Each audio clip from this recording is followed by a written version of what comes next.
And the first question stands in the name of Materia Ture. Thank you, Mr Speaker. My question is to the Minister for Climate Change Issues and asks, how much, if at all, will the Government's climate change emissions target for 2020 be influenced by the synthesis report published last week to inform the December 2009 conference of the parties at Copenhagen? Mr Speaker, Dr Nick Smith. the synthesis report published by the University of Copenhagen brings together the views of 2,500 scientists who gathered in March in Copenhagen to advance the science on the global issue of climate change. It's not an official IPCC report under the United Nations Framework Convention on Climate Change, so has not been subject to the same peer review process.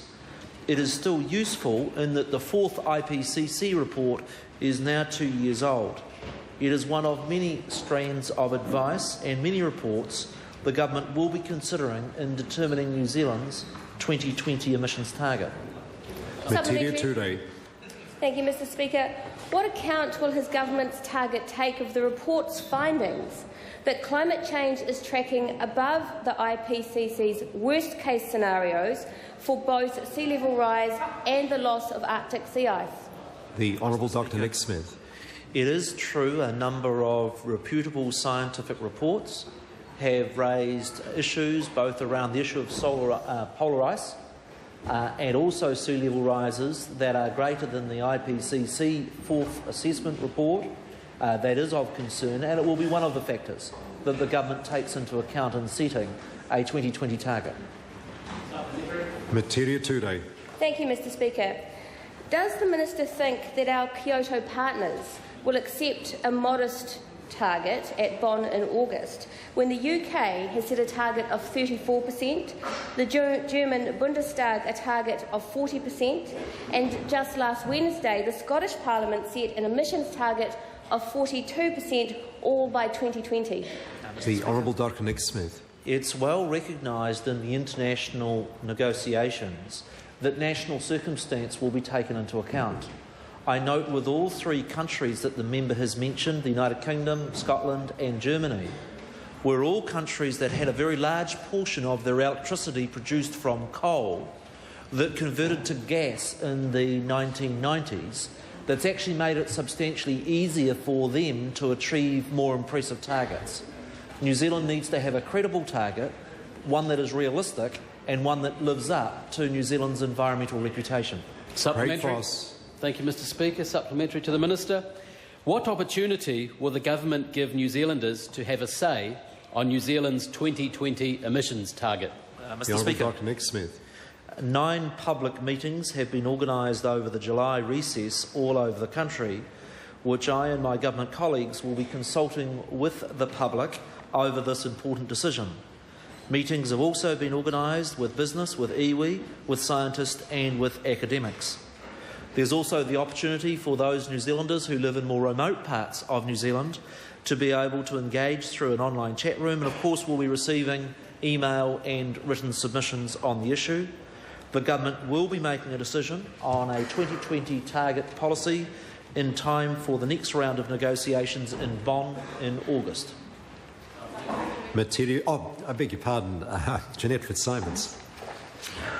Why does the Minister persist in suggesting that cutting New Zealand's greenhouse gases is really difficult when half of them come from burning fossil fuels in energy, transport and industry, and where energy efficiency we are so far behind those other countries in adopting energy efficiency that there's still plenty of low-hanging fruit we could be picking? The Honourable Dr Nick Smith. The reason I think it's very challenging for New Zealand is, firstly, 48% of New Zealand's emissions come from agriculture, and that fact that New Zealand has one of the highest levels of renewable electricity in the world. I'd also note that we have a very spread out population, country about the same size as the UK, but a fraction of the size making public transport services more difficult.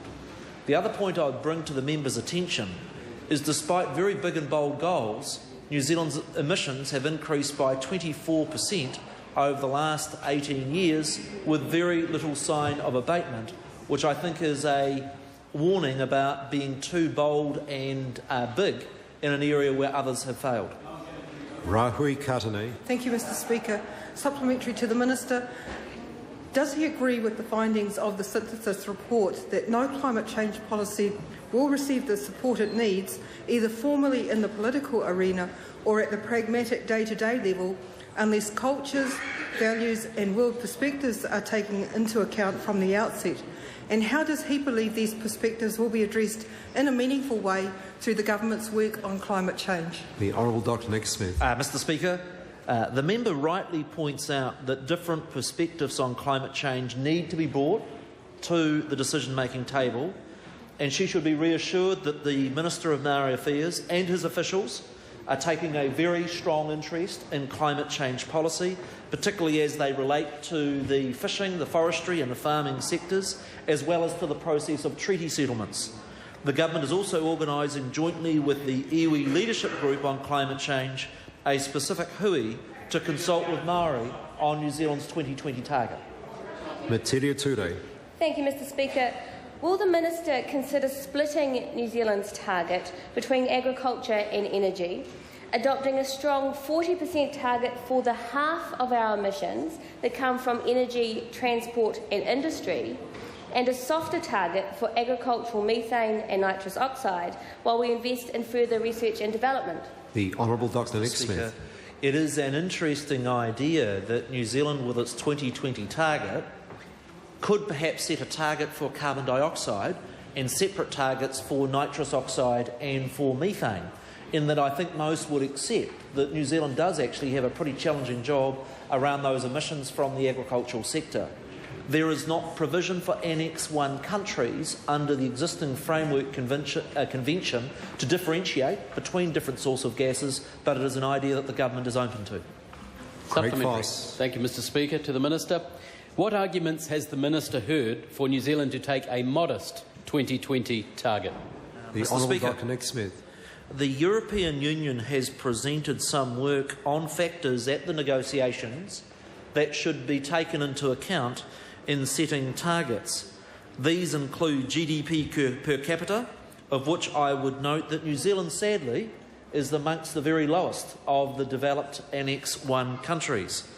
A further factor is the opportunities for emissions reductions, and it's noted with both the agricultural issue and aspects of our transport system that New Zealand has less opportunities than some other countries. These are not the only factors. We need to carefully balance what is needed from us to make a fair contribution to this global problem, while also ensuring it's both realistic and achievable. Charles Chauvel. Thank you, Mr Speaker. Is an emissions trading scheme the financial tool that the Minister identified last week at the estimates hearing for Vote Climate Change as his preferred primary instrument for reducing emissions? If so, does he agree that it's important to finalise a new entry date into the ETS for the stationary, energy and industrial processes sectors that entails as little delay as possible on the current deadline of 1 January next year? The Honourable Dr Nick Mr Smith. Speaker, yes, the government does consider that an emissions trading scheme is the best and the most sensible way forward. I'm advised by officials that the 1st of January start date for both the stationary, energy and the industrial processes sector is not achievable and never was achievable. What we need to do is to work as effectively as we can as parliamentarians in coming up with a modified emissions trading scheme that will work for New Zealand. Jeanette Fitzsimons. With reference to his statement that reducing transport emissions is difficult, will the government take the easiest, most cost-effective route to that end and set fuel economy standards for vehicles coming into the country as soon as possible, given that our fuel economy of a fleet in New Zealand is roughly twice as bad as that in Europe?